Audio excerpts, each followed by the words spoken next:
Capítulo 8 – Expiações terrestres. Marcel, a criança do número 4. Num hospício de província, havia uma criança em torno de 8 a 10 anos, num estado difícil de se descrever. Não era ali designado senão sob o número 4. Inteiramente contrafeito, seja pela disformidade natural, seja em consequência da doença, suas pernas contornadas tocavam o seu pescoço. Sua magreza era tal que a pele se dilacerava sob a saliência dos ossos. Seu corpo não era senão uma ferida, e seus sofrimentos atrozes. Pertencia a uma pobre família de israelitas, e essa triste posição durava 4 anos. Sua inteligência era notável para sua idade. Sua doçura, sua paciência e sua resignação eram edificantes. O médico no serviço do qual se achava, tocado de compaixão por esse pobre ser, de alguma forma abandonado, porque não parecia que seus parentes viessem vê-lo frequentemente, interessou-se por ele, contentando-se em conversar, encantado por sua razão precoce. Não somente o tratava com bondade, mas, quando as suas ocupações lhe permitiam, vinha ler-lhe e se admirava com a retidão de seu julgamento sobre as coisas que pareciam acima de sua idade. Um dia, a criança lhe disse: Doutor, tende, pois, a bondade de me dar ainda pílulas, como as últimas que me ordenastes. E por que isso, minha criança? Disse o médico. Dei-te as suficientes, e temo que uma quantidade maior te faça mal. É que, vede, replicou a criança, sofro de tal modo que me forço em me reprimir para não gritar, e pedir a Deus conceder-me a força de não alterar os outros doentes que estão do meu lado. Frequentemente, tenho dificuldade de me impedir isso. Essas pílulas me adormecem, e durante esse tempo, pelo menos, não perturbo ninguém. Essas palavras bastam para mostrar a elevação da alma que esse corpo disforme encerrava. Onde essa criança aurira semelhantes sentimentos? Isso não poderia ser no meio onde ele foi educado, e, aliás, na idade em que ele começou a sofrer, não podia ainda compreender nenhum raciocínio. Eram, pois, inatas nele. Mas, então, com tão nobres instintos, por que Deus o condenava a uma vida tão miserável e tão dolorosa, em admitindo que criara essa alma ao mesmo tempo que esse corpo, instrumento de tão cruéis sofrimentos? Ou é preciso negar a bondade de Deus, ou é preciso admitir uma causa anterior, quer dizer, a pré-existência da alma e a pluralidade das existências. Essa criança morreu e seus últimos pensamentos foram para Deus e para o médico caridoso que teve piedade dela. Daí a algum tempo foi evocado na Sociedade de Paris, onde deu a comunicação seguinte em 1863. Vós me chamastes, vim para fazer com que a minha voz se estenda além deste recinto, para atingir a todos os corações. Que o eco que ela fará vibrar se estenda até na sua solidão. Lembrar-lhes-á que a agonia da terra prepara as alegrias do céu, e que o sofrimento não é senão a casca amarga de um fruto agradável que dá a coragem e a resignação. Ela dir-lhes-á que sobre o catre onde geme a miséria estão os enviados de Deus, cuja missão é ensinar à humanidade que não há dor que não se possa suportar com a ajuda do Todo-Poderoso e dos bons espíritos. Dir-lhes-á ainda para escutar os lamentos se misturando às preces e compreender-lhes a harmonia piedosa, tão diferentes dos acentos culpados do lamento se misturando às blasfêmias. Um de vossos bons espíritos, grande apóstolo do Espiritismo, consentiu deixar-me este lugar esta noite. Também devo dizer-vos, a meu turno, algumas palavras do progresso de vossa doutrina. Ela deve ajudar em sua missão aqueles que se encarnam entre vós para aprenderem a sofrer. O Espiritismo será o esteio indicador. Terão o exemplo e a voz. Será então que os lamentos serão mudados em exclamações de contentamento e em pranto de alegria. Pergunta: parece, segundo o que acabais de dizer, que os vossos sofrimentos não eram a expiação de faltas anteriores? Resposta: eles não eram uma expiação direta, mas estejais seguros de que toda dor tem a sua causa justa. Aquele que conhecestes tão miserável foi belo, grande, rico e adorado. Eu tinha lisonjeadores e cortesãos. Eu era vão e orgulhoso. Outrora fui bem culpado. Reneguei Deus e fiz o mal ao meu próximo. Mas eu expiei cruelmente, primeiro no mundo dos espíritos e em seguida sobre a terra. Isso que suportei somente durante alguns anos, nesta última e muito curta existência, sofri durante uma vida inteira até a extrema velhice. Por meu arrependimento, reentrei em graça diante do Senhor, que se dignou confiar-me várias missões, cuja última vos é conhecida. Solicitei-lhe para arrematar a minha depuração. Adeus, meus amigos, retornarei algumas vezes entre vós. Minha missão é de consolar e não de instruir, mas há tantos aqui cujas feridas estão ocultas que estarão contentes com a minha vinda. Marcel. Instrução do Guia do Médium.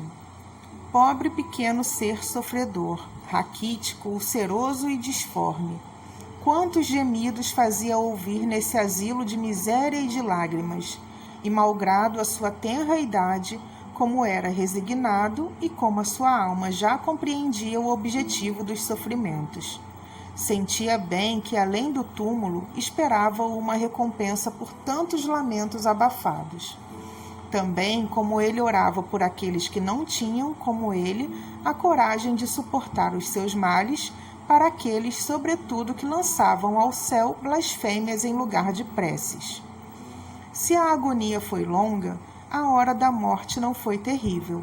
Os membros convulsionados se torciam sem dúvida e mostravam aos assistentes um corpo deformado se revoltando contra a morte, a lei da carne que quer viver apesar de tudo. Mas um anjo planava acima do leito do moribundo, cicatrizando seu coração. Depois, esse anjo arrebatou nas suas asas brancas essa alma tão bela que se escapava desse corpo informe, pronunciando estas palavras: Glória vos seja dada, ó meu Deus. E essa alma subiu para o Todo-Poderoso. Feliz, ela exclamou: Eis-me, Senhor, me destes por missão ensinar a sofrer. Suportei dignamente a prova? E agora o espírito da pobre criança retomou as suas proporções, e ele plana no espaço, indo do fraco ao pequeno, dizendo a todos: esperança e coragem.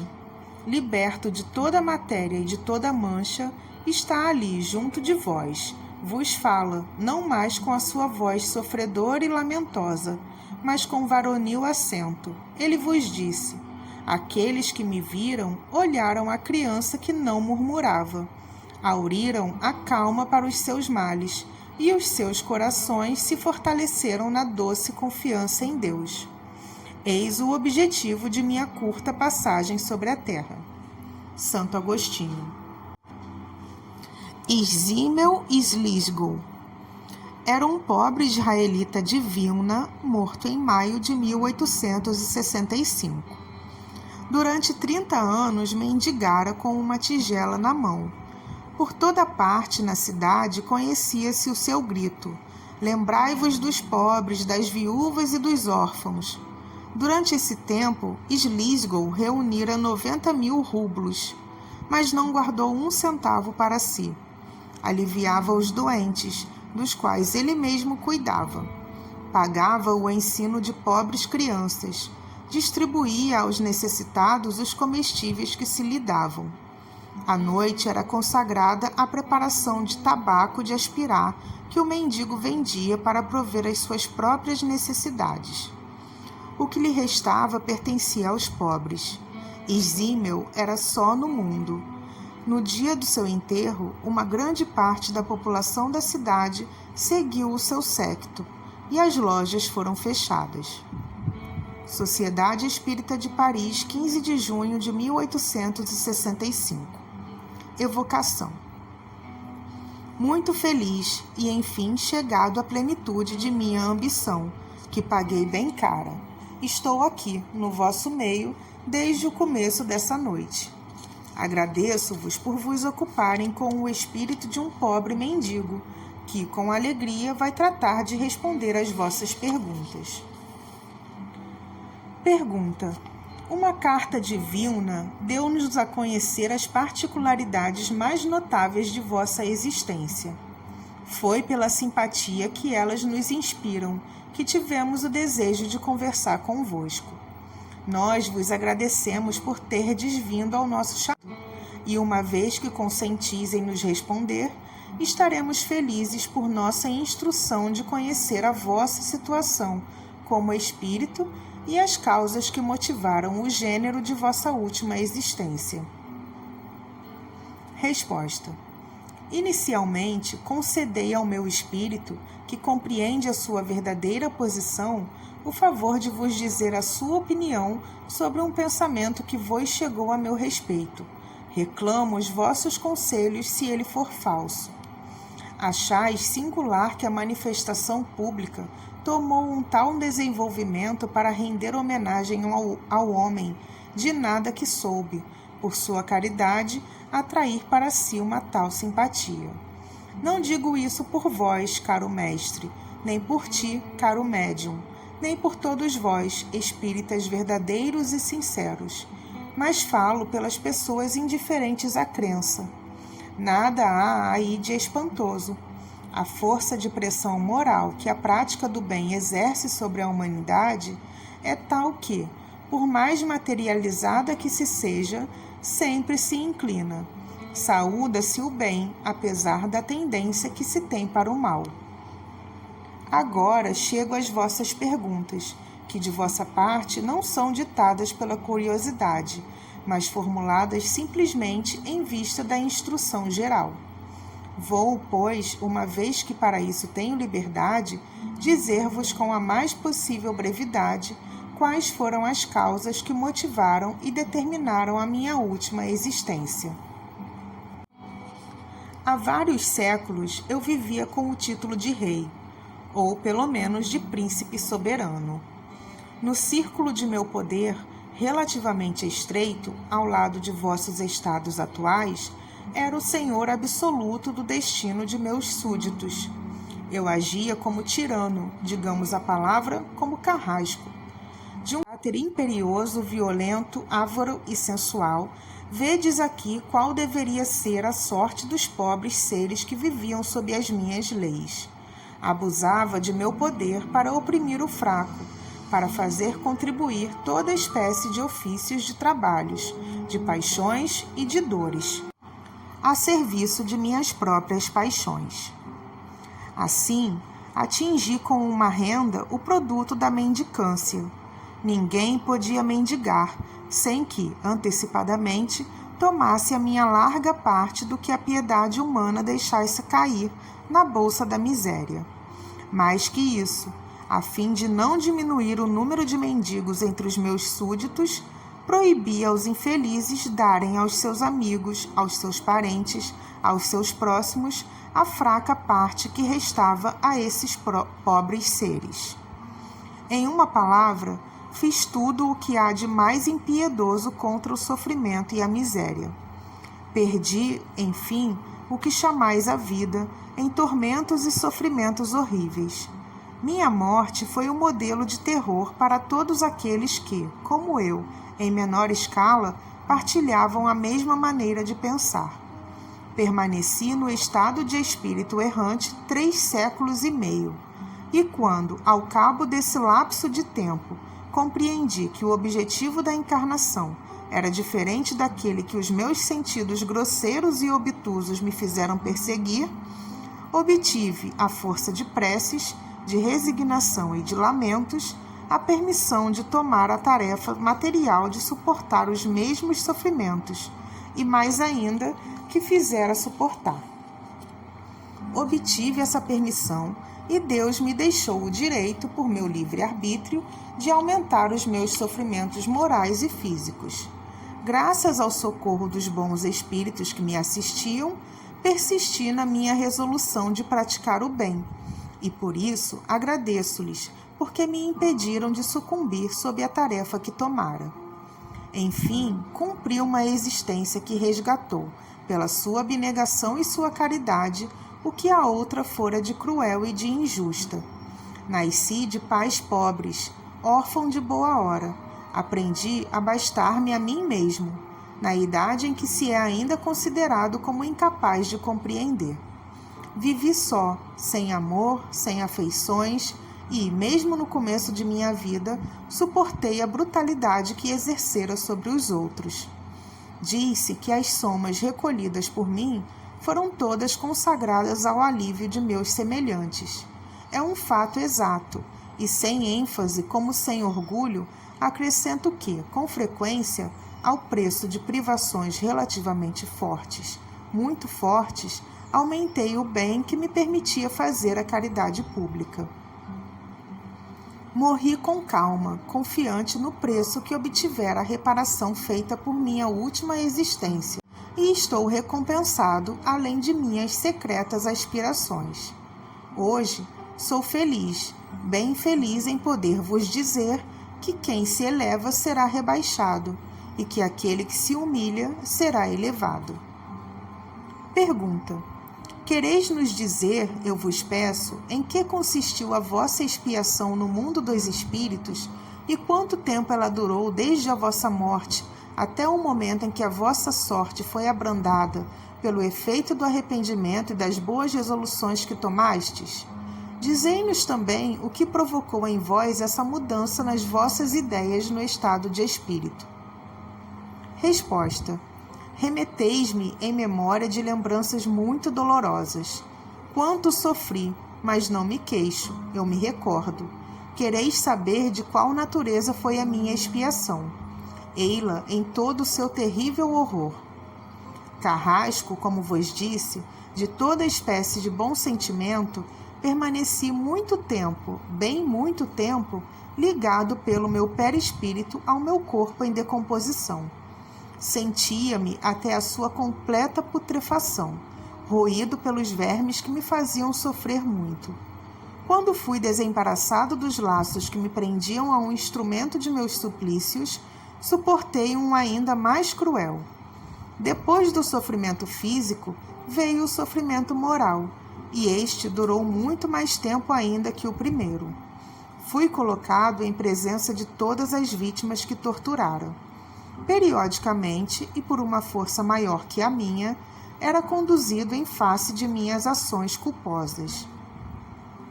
Via, física e moralmente, todas as dores que fizera suportar.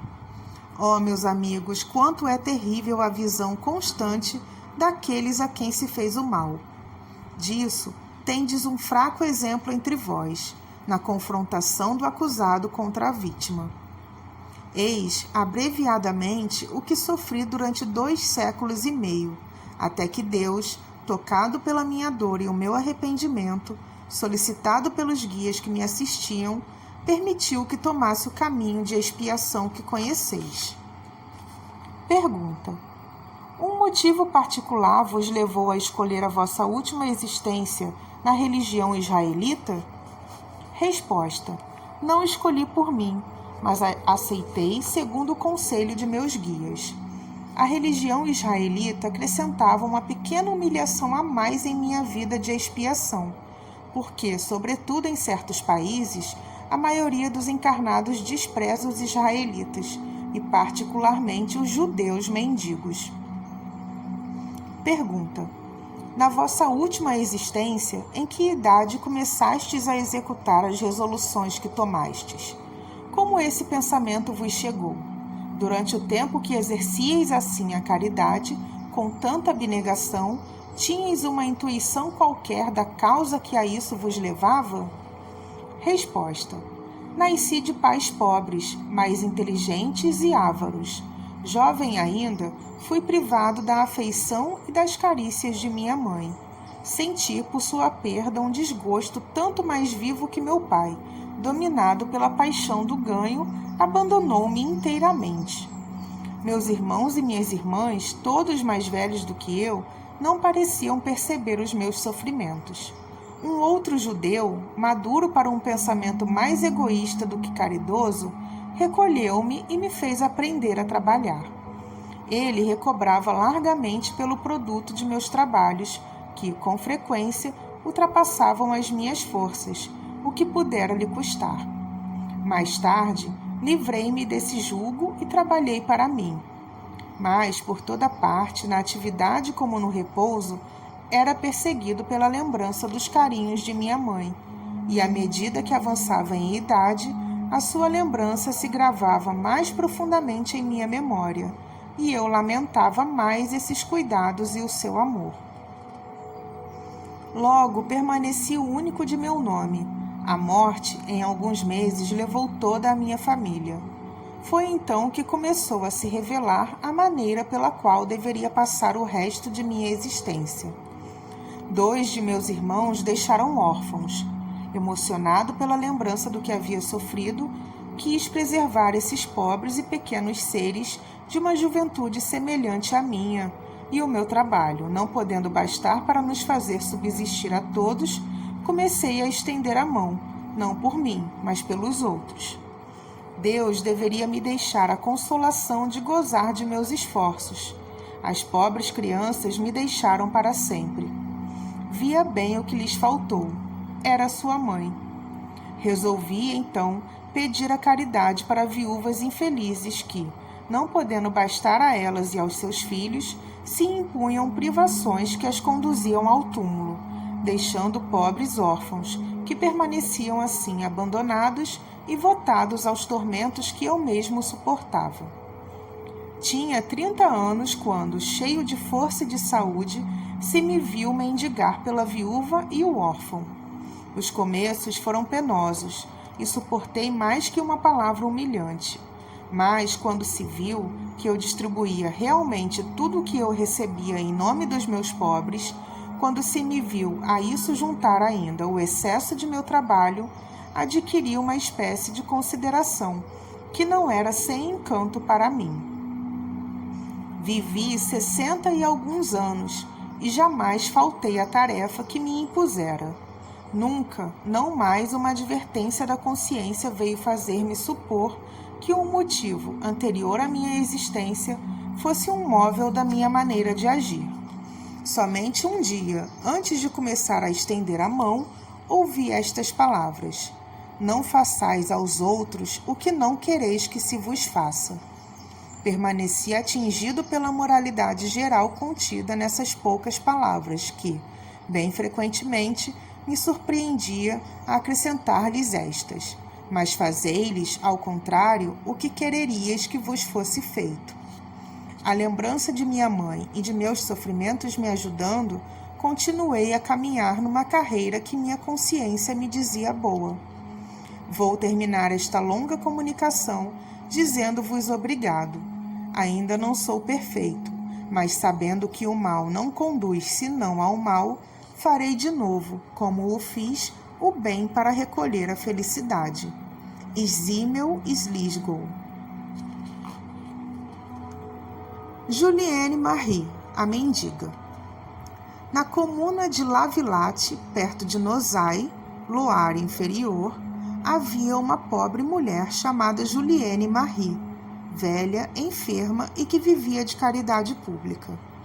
Um dia ela caiu numa lagoa, de onde foi tirada por um habitante do lugar, o Sr. A, que lhe dava habitualmente socorro. Transportada para o seu domicílio, ela morreu pouco tempo depois, em consequência do acidente. A opinião geral foi de que ela quisera se suicidar. No mesmo dia de seu decesso, aquele que a salvara, que é espírita e médium, sentiu sobre toda a sua pessoa como o roçar de alguém que estivesse junto dele, sem todavia se explicar a causa disso. Quando soube da morte de Jeanne Marie, o pensamento que lhe veio foi de que talvez o seu espírito viera visitá-lo.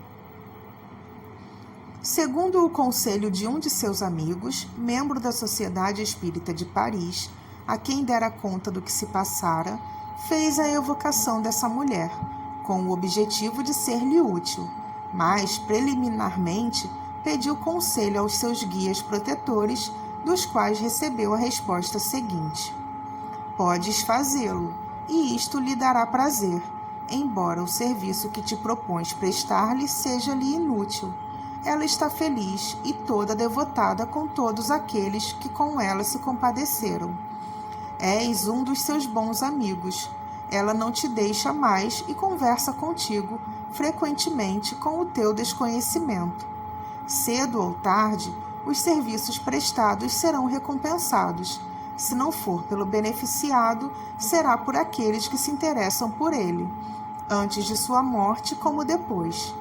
Quando o espírito não teve tempo de se reconhecer, são outros espíritos simpáticos que testemunham, em seu nome, todo o seu reconhecimento.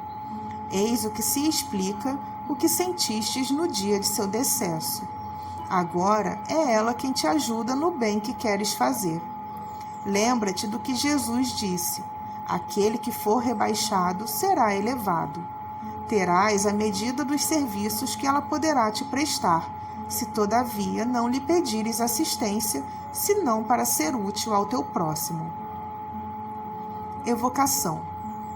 Boa Julienne Marie, sois feliz. Era tudo o que eu queria saber. Isso não me impedirá de pensar frequentemente em vós e de nunca vos esquecer em minhas preces. Resposta. Tenha confiança em Deus. Inspira a teus doentes uma fé sincera e triunfarás quase sempre. Não te ocupes nunca com a recompensa que disso advirá. Ela será além do que esperas. Deus sabe sempre recompensar como merece aquele que se devota ao alívio de seus semelhantes e coloca em suas ações um desinteresse completo. Sem isso, tudo não é senão ilusão e quimera. Antes de tudo, é preciso a fé. De outro modo, nada. Lembra-te desta máxima e ficarás admirado com os resultados que obterás. Os 2 doentes que curaste, disso são a prova. Nas circunstâncias em que estavam, com os simples remédios, terias fracassado. Quando pedis a Deus permitir aos bons espíritos derramarem sobre ti os seus fluidos benfazejos, se esse pedido não te faz sentir um estremecimento involuntário, é que a tua prece não está bastante fervorosa para ser escutada. Não está nas condições que te assinala. Foi o que sentiste quando dissestes do fundo do coração: Deus Todo-Poderoso, Deus Misericordioso, Deus de bondade sem limite, atendei a minha prece e permiti aos bons espíritos me assistires na cura de... Tende piedade dele, meu Deus, e restituí-lhe a saúde. Sem vós eu nada posso. Que a vossa vontade seja feita. Fizeste bem em não desdenhar dos humildes. A voz daquele que sofreu e suportou com resignação as misérias deste mundo é sempre escutada. E, como vês, um serviço prestado sempre recebe a sua recompensa. Agora, uma palavra sobre mim, e isso te confirmará o que disse acima. O Espiritismo te explica a minha linguagem como espírito. Não tenho necessidade de entrar nos detalhes a este respeito. Creio também inútil te dar parte da minha existência precedente. A posição em que me conheceste sobre esta terra deve fazer-te compreender e apreciar as minhas outras existências, que nem sempre foram sem censuras. Votada a uma vida de miséria, fraca e não podendo trabalhar, mendiguei toda a minha vida. Eu nada entesourei. Sobre os meus velhos dias, as minhas economias se limitavam a centena de francos, que reservava para quando as minhas pernas não pudessem mais me carregar. Deus julgou a minha prova e a minha expiação suficientes, e lhes pôs um termo, livrando-me sem sofrimentos da vida terrestre. Porque não me suicidei, como se acreditou de início. Morri subitamente sobre a borda da lagoa, no momento em que dirigia uma última prece a Deus. A inclinação do terreno foi a causa da presença do meu corpo na água. Não sofri. Estou feliz por poder cumprir a minha missão sem entraves e com resignação.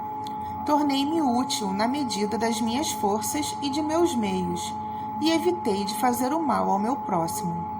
Hoje disso recebo a recompensa, e rendo graças a Deus, nosso divino Senhor, que abranda a amargura das provas em nos fazendo esquecer, durante a vida, as nossas antigas existências, e põe sobre o nosso caminho almas caridosas para nos ajudarem a suportar o fardo das nossas faltas passadas. Persevera também tu, e como eu, por isto serás recompensado. Agradeço-te por tuas boas preces e pelo serviço que me prestastes. Não o esquecerei nunca. Um dia nos reveremos e muitas coisas ser-te-ão explicadas. No momento, isso seria supérfluo. Fica sabendo somente que te sou toda devotada e que estarei sempre perto de ti, quando tiveres necessidade de mim para aliviar aquele que sofre. A pobre velha Julienne Marie. O espírito de Julienne Marie, tendo sido evocado na Sociedade de Paris em 10 de junho de 1864, ditou a seguinte comunicação: Obrigada por consentirdes admitir-me em vosso meio, caro presidente. Sentistes bem que as minhas existências anteriores eram mais elevadas como posição social. Se retornei para sofrer esta prova da pobreza, foi para punir-me de um orgulho, vão que me fez repelir o que era pobre e miserável. Então, sofri esta lei justa do talião, que me tornou a mais horrível mendiga deste país. E, como para provar-me a bondade de Deus, eu não era repelida de todos, era todo o meu medo.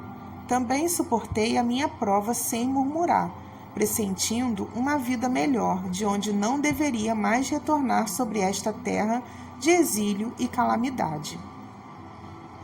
Que felicidade o dia em que a nossa alma, jovem ainda, pode reentrar na vida espiritual para rever os seres amados, porque também eu amei e fui feliz por ter reencontrado aqueles que me precederam.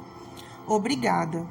A esse Senhor A, que me abriu a porta do reconhecimento, sem a sua mediunidade não poderia agradecer-lhe, provar-lhe que a minha alma não esquece as felizes influências de seu bom coração e recomendar-lhe propagar a sua divina crença. Ele está chamado a conduzir almas desviadas que se persuada bem de meu apoio. Sim, posso restituir-lhe em cêntuplo o que me fez, instruindo-o no caminho que seguis. Agradecei ao Senhor por ter permitido que os espíritos possam vos dar instruções para encorajar o pobre nas suas penas e deter o rico em seu orgulho.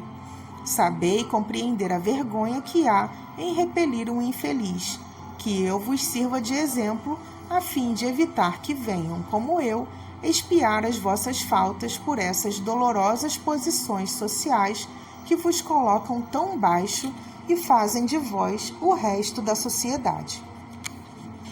Julienne Marie. Tendo esta comunicação sido transmitida ao Senhor A, de seu lado ele obteve a que se segue, e que é a sua confirmação. Pergunta: Boa Julienne Marie, uma vez que consentis ajudar-me com os vossos bons conselhos, a fim de fazer-me progredir no caminho de nossa divina doutrina, quereis vos comunicar comigo. Farei todos os esforços para aproveitar os vossos ensinamentos. Resposta: Lembra-te da recomendação que vou fazer-te, e nunca te afastes dela. Sê sempre caridoso na medida de teus meios. Compreendes bastante a caridade, tal como deve ser praticada em todas as posições da vida terrestre. Não tenho, pois, necessidade de vir te dar ensinamento a este respeito. Tu mesmo serás o teu melhor juiz, seguindo, todavia, a voz de tua consciência, que nunca te enganará quando a escutares sinceramente. Não te enganes sobre as missões que tens a cumprir. Pequenos e grandes têm a sua. A minha foi penosa, mas eu merecia semelhante punição por minhas existências precedentes, como vim confessá-lo ao bom presidente da Sociedade Mãe de Paris, a qual vos juntareis todos um dia. Esse dia não está tão longe quanto pensas. O Espiritismo caminha a passos de gigante, apesar de tudo que se faz para entravá-lo. Caminhai, pois, todos sem medo, servidores adeptos da doutrina, e os vossos esforços serão coroados de sucesso. Que vos importa o que se dirá de vós? Colocai-vos acima de uma crítica irrisória que cairá sobre os adversários do Espiritismo. Os orgulhosos, eles se creem fortes e pensam vos abater facilmente. Vós, meus bons amigos, permanecei tranquilos e não temais em vos medir com eles. São mais fáceis de se vencer do que não o credes. Muitos dentre eles têm medo e temem que a verdade não venha, enfim, ofuscar-lhes os olhos. Esperai, e a seu tempo eles virão ajudar no coroamento do edifício. Juliane Marie. Este fato está cheio de ensinamentos para quem meditar nas palavras deste Espírito. Em suas 3 comunicações, todos os grandes princípios do Espiritismo aí se encontram reunidos. Desde a primeira, o Espírito mostra sua superioridade por sua linguagem. Semelhante a uma fada benfazeja, essa mulher, resplandecente hoje e como metamorfoseada, vem proteger aquele que não a recusou sob os andrajos da miséria. É uma aplicação destas máximas do Evangelho. Os grandes serão rebaixados e os pequenos serão elevados. Felizes os humildes, felizes os aflitos, porque serão consolados. Não desprezeis os pequenos, porque aquele que é pequeno neste mundo, talvez seja maior do que não credes. Max, o Mendigo. Numa cidade da Baviera, morou, por volta de 1850, um velho quase centenário conhecido sob o nome de Pai Max. Ninguém conhecia direito a sua origem, porque ele não tinha família. Há quase meio século, acabrunhado por enfermidades que o punham fora do estado de ganhar sua vida pelo trabalho, não tinha outros recursos que a caridade pública, que dissimulava vendendo nas fazendas e nos castelos almanaques e pequenos objetos. Foi-lhe dada a alcunha de Conde Max, e as crianças não o chamavam nunca senão o Senhor Conde, do que ele sorria sem melindrar-se. Por que esse título? Ninguém poderia dizê-lo. Passou a ser hábito. Talvez fosse por causa de sua fisionomia e de suas maneiras, cuja distinção contrastava com os andrajos. Vários anos depois de sua morte, apareceu em sonho a filha do proprietário de um dos castelos, onde recebia a hospitalidade na estrebaria, porque não havia domicílio para ele. Disse-lhe: obrigado a vós por terdes lembrado do pobre Max em vossas preces, porque elas foram ouvidas pelo Senhor. Desejais saber quem sou, alma caridosa que vos interessastes pelo infeliz mendigo. Vou satisfazer-vos. Isso será para todos uma grande instrução. Ele fez então o relato seguinte, aproximadamente nestes termos. Há 1 século e meio, mais ou menos, eu era um rico e poderoso senhor deste país, mas vão, orgulhoso e enfatuado pela minha nobreza. A minha imensa fortuna nunca serviu senão aos meus prazeres, e a isso apenas ela bastava, porque eu era jogador, libertino e passava minha vida nas orgias. Meus vassalos, que acreditava criados para o meu uso, como os animais da fazenda, eram pressionados e maltratados para proverem as minhas prodigalidades. Permanecia surdo aos seus lamentos, como aos de todos os infelizes. E, segundo eu, eles deveriam se sentir muito honrados por servirem os meus caprichos. Morri com uma idade pouco avançada, esgotado pelos excessos, mas sem que provasse nenhuma infelicidade verdadeira. Ao contrário, tudo parecia sorrir-me, de modo que eu era, aos olhos de todos, um dos felizes do mundo. A minha posição valeu-me suntuosos funerais. Os boêmios lamentavam em mim o faustoso Senhor, mas nenhuma lágrima foi vertida sobre a minha tumba, nem uma prece do coração foi dirigida a Deus por mim, e a minha memória foi amaldiçoada por todos aqueles dos quais aumentara a miséria. Ah, quanto é terrível a maldição dos infelizes que se fez! Ela não cessou de retinir nos meus ouvidos durante longos anos que me pareceram uma eternidade. E na morte de cada uma das minhas vítimas era um novo rosto ameaçador ou irônico que se erguia diante de mim e me perseguia sem descanso, sem que pudesse encontrar um canto escuro para subtrair-me à sua visão. Nenhum olhar amigo. Meus antigos companheiros de deboche, infelizes como eu, fugiam de mim e pareciam dizer-me com desdém: não podes mais pagar os nossos prazeres. Oh, quanto teria pago muito caro por um instante de repouso, um copo de água para estancar a sede ardente que me devorava.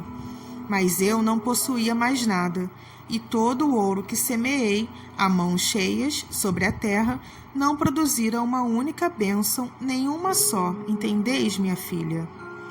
Enfim, oprimido pela fadiga, esgotado como um viajor esfalfado que não vê o fim de seu caminho, exclamei: meu Deus, tende piedade de mim. Quando, pois, terminará esta horrível situação?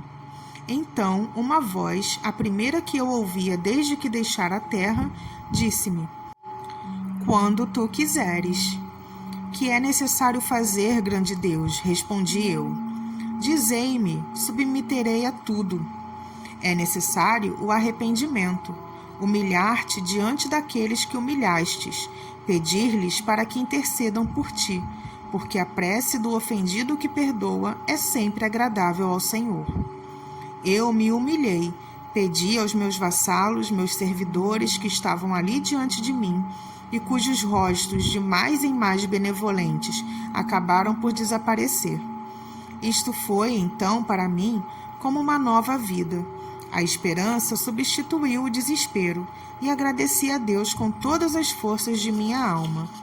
A voz me disse em seguida: príncipe, e eu respondi: não há aqui outro príncipe senão o Deus Todo-Poderoso, que humilha os soberbos. Perdoai-me, Senhor, porque pequei. Fazei de mim o servidor de meus servidores, se tal é a vossa vontade. Alguns anos mais tarde, nasci de novo, mas desta vez numa família de pobres camponeses. Meus pais morreram quando era ainda criança e permaneci só no mundo e sem apoio. Ganhei minha vida como pude, ora como operário, ora como empregado de fazenda, mas sempre honestamente, porque eu acreditava em Deus desta vez. Com a idade de 40 anos, uma doença tornou-me paralítico de todos os meus membros e me foi necessário mendigar, durante mais de 50 anos, sobre essas mesmas terras das quais fora o Senhor absoluto. Receber um pedaço de pão nas fazendas que possuíra, onde, por uma amarga zombaria, alcunharam-me Senhor Conde, frequentemente muito feliz por encontrar um abrigo na estrebaria do castelo que fora o meu. No meu sonho, agradava-me percorrer esse mesmo castelo onde fora déspota. Quantas vezes em meus sonhos revi-me ali, no meio de minha antiga fortuna. Essas visões me deixavam, ao despertar, um indefinível sentimento de amargura e de desgosto. mas nunca uma queixa escapou da minha boca. E quando aprouve a Deus chamar-me para ele, eu o bendisse por ter me dado a coragem de suportar sem murmúrio essa longa e penosa prova da qual recebo hoje a recompensa. E vós, minha filha, eu vos bendigo por terdes orado por mim. Recomendamos este fato àqueles que pretendem que os homens não teriam mais feios se não tivessem mais. Diante deles, o espantalho das penas eternas. E perguntamos se a perspectiva de um castigo como aquele do pai Max é menos feita para deter no caminho do mal que aquela de tortura sem fim nas quais não se crê mais. História de um doméstico. Numa família de alta classe, havia um doméstico muito jovem, cuja figura, inteligente e fina, nos tocou pelo seu ar muito jovem, de distinção. Nada em suas maneiras exalava baixeza. A sua solicitude para o serviço de seus senhores nada tinha dessa obsequiosidade servil própria das pessoas dessa condição. No ano seguinte, tendo retornado a essa família, ali não mais vimos o jovem e perguntamos se fora despedido. Não, foi-nos respondido. Foi passar alguns dias em sua terra e ali morreu. Lamentamos muito, porque era uma excelente pessoa e que tinha sentimentos verdadeiramente acima de sua posição. Era-nos muito ligado e deu-nos prova do mais alto devotamento. Mais tarde veio-nos o pensamento de evocar esse jovem, e eis o que nos disse. Na minha penúltima encarnação, eu era, como se diz na terra, de muito boa família, mas arruinada pelas prodigalidades de meu pai. Fiquei órfão muito jovem e sem cursos. Um amigo de meu pai recolheu-me, educou-me como seu filho e fez-me dar uma bela educação, da qual tirei um excesso de vaidade. Esse amigo é hoje o Senhor G, ao serviço do qual me vistes. Eu quis, na minha última existência, expiar o meu orgulho nascendo numa condição servil, e encontrei aí a ocasião de provar o meu devotamento ao meu benfeitor. Salvei-lhe mesmo a vida, sem que disso nunca soubesse. Era, ao mesmo tempo, uma prova da qual saí com vantagem, uma vez que tive bastante força para não me deixar corromper pelo contato de uma companhia quase sempre viciosa. Apesar dos maus exemplos, permaneci puro e disso agradeço a Deus, porque estou recompensado pela felicidade de que gozo. Pergunta: em quais circunstâncias salvastes a vida do Senhor G? Resposta: num passeio a cavalo onde eu o seguia só, percebi uma grossa árvore que caía de seu lado e que ele não via. Chamei-o com um grito terrível. Ele se voltou vivamente e, durante esse tempo, a árvore caiu aos seus pés. Sem o movimento que eu provoquei, ele teria sido esmagado. O Senhor G, a quem o fato foi reportado, lembrou-se perfeitamente dele. Pergunta: por que morrestes tão jovem? Resposta: Deus julgara a minha prova suficiente. Pergunta: como aproveitastes essa prova, uma vez que não tinhais a lembrança da causa que a motivara? Resposta: na minha humilde posição, restava-me um instinto de orgulho, que fui bastante feliz em poder dominar, o que fez com que a prova me fosse aproveitável. Sem isso, estaria ainda por recomeçar. Meu espírito lembrava-se em seus momentos de liberdade e ficava-me disso ao despertar um desejo intuitivo de resistir às minhas tendências que sentia serem mais. Tive mais mérito em lutar assim do que se me lembrasse claramente do passado. A lembrança da minha antiga posição teria exaltado meu orgulho e me perturbaria, ao passo que não tive que combater senão os arrastamentos da minha nova posição. Pergunta: recebestes uma brilhante educação. Para que isto vos serviu em vossa última existência, uma vez que não lembrais dos conhecimentos que adquiristes? Resposta: Esses conhecimentos seriam inúteis, um contrassenso mesmo em minha nova posição. Permaneceram latentes e hoje os reencontro. Todavia, não me foram inúteis, porque desenvolveram a minha inteligência. Instintivamente, eu tinha o gosto das coisas elevadas, o que me inspirava a repulsa pelos exemplos baixos e ignóbeis que tinha sob os olhos. Sem essa educação, não seria senão um criado.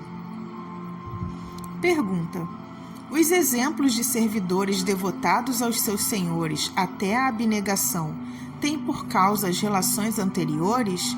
Resposta: não duvideis disso, pelo menos é o caso mais comum. Esses servidores, algumas vezes, são membros mesmo da família, ou, como eu, gratos que pagam uma dívida de reconhecimento e que o seu devotamento ajuda a avançar. Não sabeis todos os efeitos de simpatia ou antipatia que essas relações anteriores produzem no mundo. Não, a morte não interrompe essas relações, que se perpetuam com frequência de século em século. Pergunta: por que esses exemplos de devotamento de servidores são hoje tão raros? Resposta: é necessário disso acusar o espírito de egoísmo e de orgulho de vosso século, desenvolvido pela incredulidade e pelas ideias materialistas. A fé verdadeira se vai pela cupidez e o desejo do ganho, e com ela os devotamentos. O Espiritismo, conduzindo os homens ao sentimento da verdade, fará renascer as virtudes esquecidas. Nada pode, melhor que este exemplo, fazer ressaltar o benefício do esquento das existências anteriores. Se o Sr. G se lembrasse do que fora o seu jovem empregado, ficaria muito embaraçado com ele e não o teria mesmo considerado nessa condição. Entravaria, assim, a prova que foi proveitosa a ambos. Antônio B. Enterrado vivo, a pena de talião. O senhor Antônio B., escritor de mérito, estimado por seus concidadãos, tendo cumprido com distinção e integridade funções públicas em Lombardia, caiu, por 1850, em consequência de um ataque de apoplexia, num estado de morte aparente que se tomou, infelizmente, como isso ocorre algumas vezes, pela morte real. O erro era tanto mais fácil quanto se acreditou perceber, no corpo, sinais de decomposição. 15 dias depois do sepultamento, uma circunstância fortuita determinou a família pedir a sua exumação. Tratava-se de um medalhão esquecido por descuido no caixão. Mas o espanto dos assistentes foi grande quando, na abertura, reconheceu-se que o corpo mudara de posição, que estava revirado e, coisa horrível, uma das mãos estava em parte comida pelo defunto. Manifestara-se então que o infeliz Antônio B. fora enterrado vivo.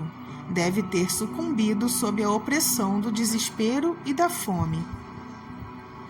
O senhor Antônio B., evocado na Sociedade de Paris em agosto de 1861, a pedido de um dos seus parentes, deu as seguintes explicações. 1. Evocação. O que quereis de mim? 2. Um de vossos parentes pediu-nos para evocar-vos. Fazemo-lo com prazer e ficaremos felizes se quiserdes responder-nos. Resposta. Sim, quero muito responder-vos. 3. Lembrai-vos das circunstâncias da vossa morte? Resposta. Ah, certamente sim, eu as lembro. Por que despertar essa lembrança de castigo? 4. É certo que fostes enterrado vivo por engano? Resposta. Isso deveria ser assim, porque a morte aparente teve todas as características de uma morte real. Estava quase exângue. Não se deve imputar a ninguém um fato previsto desde antes do meu nascimento. 5. Se estas perguntas são de natureza a vos causar pena, é necessário cessá-las? Resposta. Não, continuai. 6. Gostaríamos de vos saber feliz, porque deixastes a reputação de um homem honesto. Resposta: eu vos agradeço muito. Sei que orais por mim.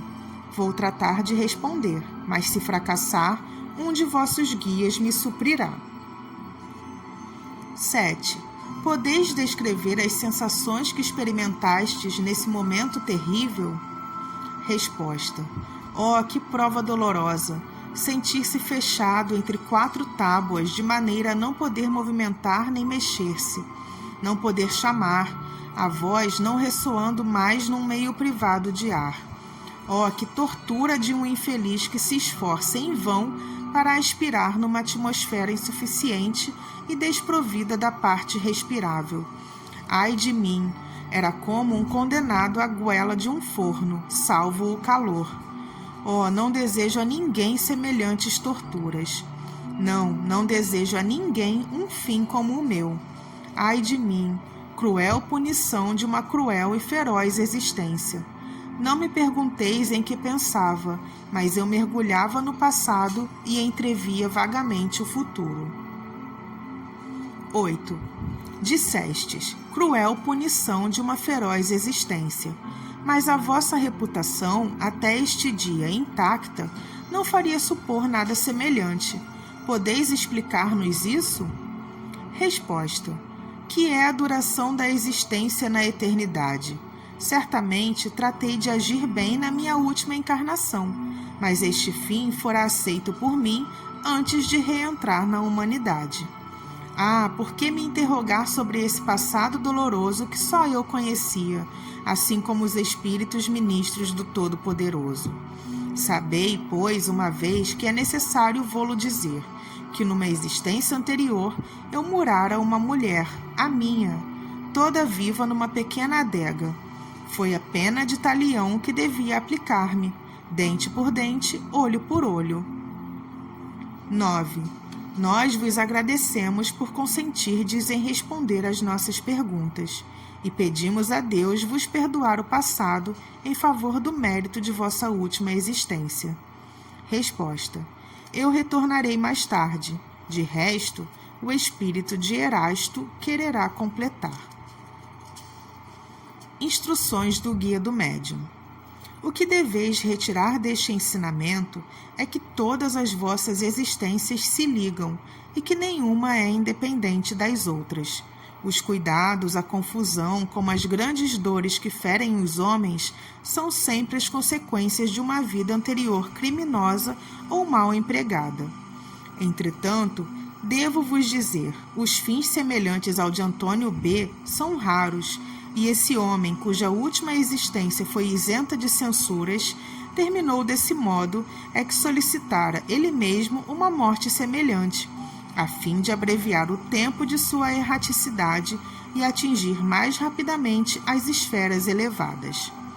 Com efeito, depois de um período de perturbação e de sofrimento moral para expiar ainda o seu crime apavorante, ser-lhe-á perdoado e ele se elevará para um mundo melhor, onde reencontrará a sua vítima que o espera e que o perdoou há muito tempo. Sabei, pois, aproveitar desse exemplo cruel para suportar com paciência, ó meus caros espíritas, os sofrimentos corpóreos, os sofrimentos morais e todas as pequenas misérias da vida. Pergunta: que proveito pode tirar a humanidade de semelhantes punições? Resposta: os castigos não são feitos para desenvolver a humanidade, mas para castigar o indivíduo culpado. Com efeito, a humanidade não tem nenhum interesse em ver os seus sofrerem. Aqui, a punição foi apropriada à falta. Por que os loucos? Por que os cretinos? Por que as pessoas paralíticas? Por que aqueles que morrem no fogo? Por que aqueles que vivem anos nas torturas de uma longa agonia, não podendo nem viver nem morrer? Ah, crede-me, respeitai a vontade soberana e não procureis sondar a razão dos decretos providenciais. Sabei-o, Deus é justo e faz bem o que faz. Erasto. Não há neste fato um grande e terrível ensinamento? Assim, a justiça de Deus atinge sempre o culpado e, por ser algumas vezes tardia, não segue menos o seu curso. Não é eminentemente moral saber que, se os grandes culpados terminam a sua existência pacificamente e, frequentemente, na abundância dos bens terrestres, a hora de expiação soará cedo ou tarde? Penas dessa natureza se compreendem, não somente porque estão sob os nossos olhos, mas porque são lógicas. Nelas se acreditou porque a razão as admite. Uma existência honrada, pois, não isenta das provas da vida, porque foram escolhidas ou aceitas como complemento de expiação. É o pagamento de uma dívida que se quita, antes de receber o preço do progresso cumprido. Se considera quanto, nos séculos passados, eram frequentes, mesmo nas classes mais elevadas e mais esclarecidas, os atos de barbárie que nos revoltam tanto hoje. Quantas mortes eram cometidas nessa época, onde se jogava com a vida de seu semelhante, onde o poderoso esmagava o fraco sem escrúpulo, compreender-se-á quanto, entre os homens de nossos dias, devem haver deles que têm seu passado a lavar. Não mais se admirará do número de pessoas que morrem vítimas de acidentes isolados ou de catástrofes gerais. O despotismo, o fanatismo, a ignorância e os preconceitos da Idade Média e dos séculos que lhe seguiram legaram às gerações futuras uma dívida imensa, que não foi ainda liquidada. Muitas infelicidades não nos parecem imerecidas, senão porque vemos apenas o momento atual.